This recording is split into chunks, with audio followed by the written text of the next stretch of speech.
Assalamualaikum warahmatullahi wabarakatuh. Apakah tanda hitam di dahi merupakan ahli ibadah? Kata Allah Ta'ala, ciri-ciri mereka di wajahnya tampak bekas sujud. Bukan bekas sujud warna hitam di dahi, enggak. Sampai akhir hayat tidak kami temukan satu sabda Nabi yang menyebutkan kalau Nabi dahinya hitam. Betul ya? Sementara dahi Nabi Muhammad SAW yang paling banyak sujud, yang paling lama sujud. Tapi dahi Nabi tidak hitam. Kenapa? Kulitnya bagus. Nah, kulit kita ini kan kadang-kadang ya seperti saya ini kan di sini rada ono. Ini ireng menu ya. Gara-gara apa? Memang sensitif. Kulit saya sensitif. Ada pula yang kulitnya nggak sensitif, tapi memang dia banyak sujud sehingga berbekas. Tapi bukan itu ukurannya. Ya ukurannya bukan tanda di dahi, tapi di wajah. Simahum fi wujuhihim.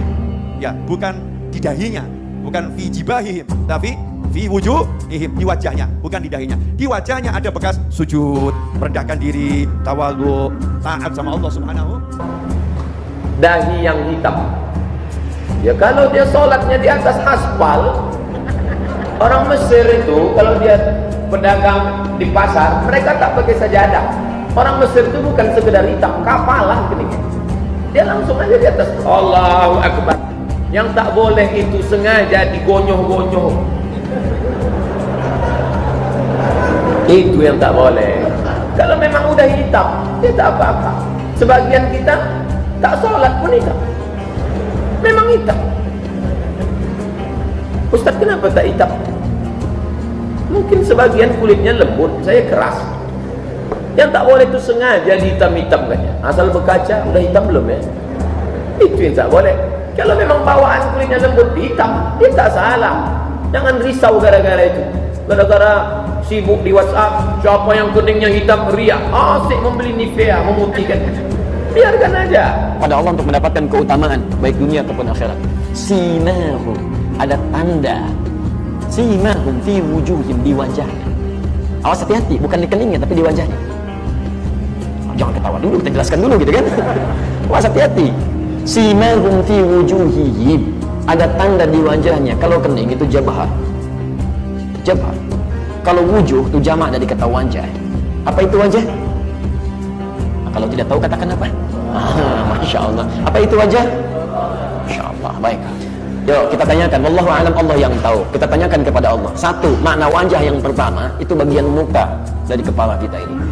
Quran surah kelima ayat yang ke-6, ketika kita berwudu diminta membasuh wajah. Ya ayyuhalladzina amanu. Quran surah kelima Al-Maidah ayat ke-6, posisi paling kiri sebelah atas. Ya ayyuhalladzina amanu, hai orang-orang telah menyatakan diri yang beriman kepada Allah. Idza qumtum ilas shalah, maka alif lam lagi salatnya.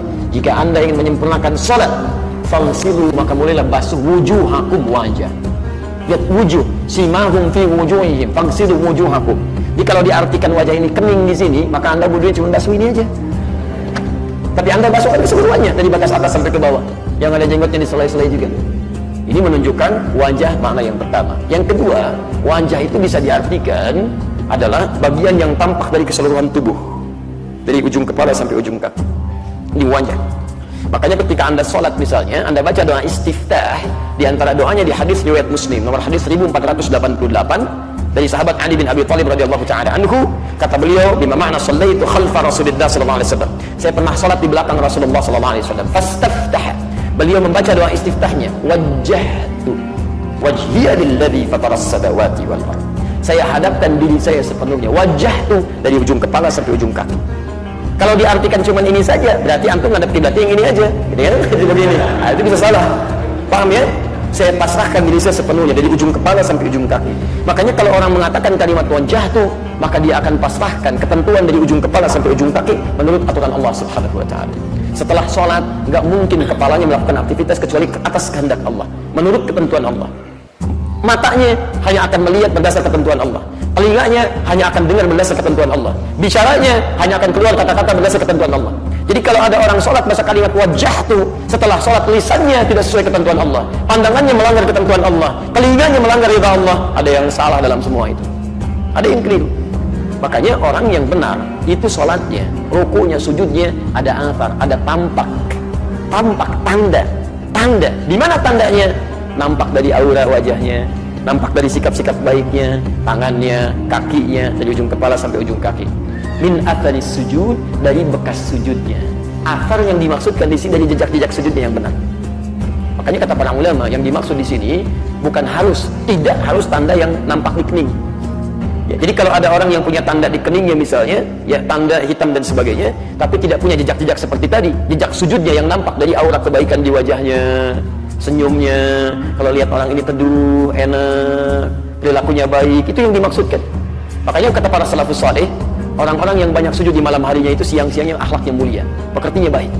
Ya, jadi kalau misalnya ada tanda di keningnya, kemudian sikapnya baik, alhamdulillah, ini bagian dari tanda-tanda kebaikan. Tapi kalau di keningnya misalnya hitam, tapi akhlaknya buruk, baru ketemu sudah kecut, ya ucapan salam gak disapa dan sebagainya, misal, maka itu bukan yang dimaksudkan di sini.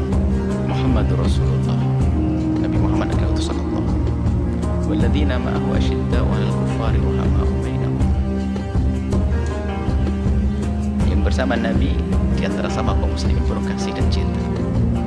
Tapi dengan musuh Allah, dengan kafir, tegas keras. Tarahum ruk'an sujjata yabtaghuna fadlan min Allah wa ridwana. Mengharapkan keridhaan Allah, mengharapkan karunia dari Allah. Tarahum, kamu melihat mereka. Simahum fi wujuhi min athari sujud.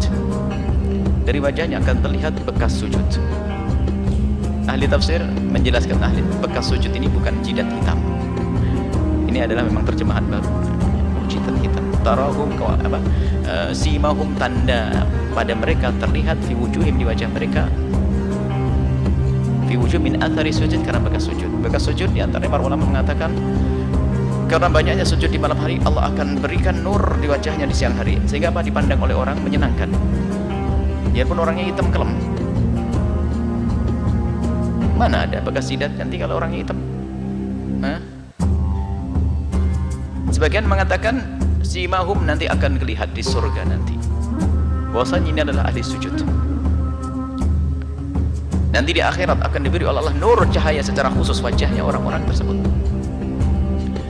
Jadi bukan jidat hitam itu. Jidat hitam itu 3 hari dibuat bisa, gosok-gosok karpetnya agak keras, kasih kalpanak sedikit luka, nanti bekas hitam. Masya Allah, sholatmu kok sampai jidatmu begini, gimana? Khusuk bagaimana? Khusuk saya gosokin.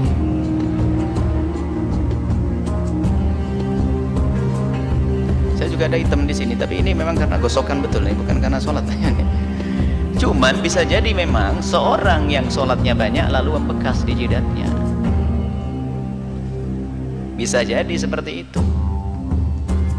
Tapi kalau sedikit digosok agak tebal dikit biar agak hitam, sudah masuk riya yang sesungguhnya itu. Kenapa kok agak lama-lama ya, biar cepat membekas. Itu nggak dicari-cari, itu yang sujudnya sampai hitam jidatnya itu nggak dicari-cari. Pokoknya ukuran dirimu sendiri, wahai para santri. Kalau engkau menekan kepala agak lama, agak digosok begini, terus terlintas di hatimu biar hitam, sudah riya, puncaknya riya itu nanti. Biar kelihatan sama orang, wah jidatnya hitam, ahli sujud.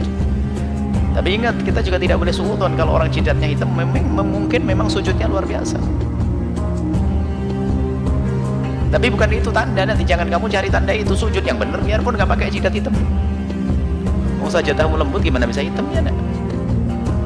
Apalagi kamu tidak pernah punya karpet, pakai lantai nggak hitam-hitam itu. Ya itu ini kan satu sisi, jangan mencari jidat hitam. Tapi kita juga tidak boleh prasangka buruk kepada orang lain jidatnya hitam. Tapi itu tidak ada urusannya dengan ayat ini, masalah jidat hitam. Jidat hitam sama dengan mata kaki hitam. Anak santri semuanya mata kakinya hitam. Lihat saja. Kenapa belajarnya nggak di kursi, pakai sila? Coba aja lihat itu. Santri itu semuanya begitu, yang tidak pernah pakai kaos kaki itu. Karena kelamaan duduk. Jadi bukan jidat hitam itu sebagai ayat terjemahan makna ayat itu bukan jidat hitam, bukan. Simahum tertampak di wajah mereka dari bekas daripada banyaknya sujud. Sebagai mengatakan Allah memberikan keceriaan sehingga orang menjadi senang melihatnya, nyaman dengannya. Dan ada nur yang Allah titipkan. Kemudian di akhirat nanti akan tampak cahaya itu yang sesungguhnya, ya. Bukan hitam, cahaya nur. Cahaya nur, masa cahayanya hitam? Nggak ada.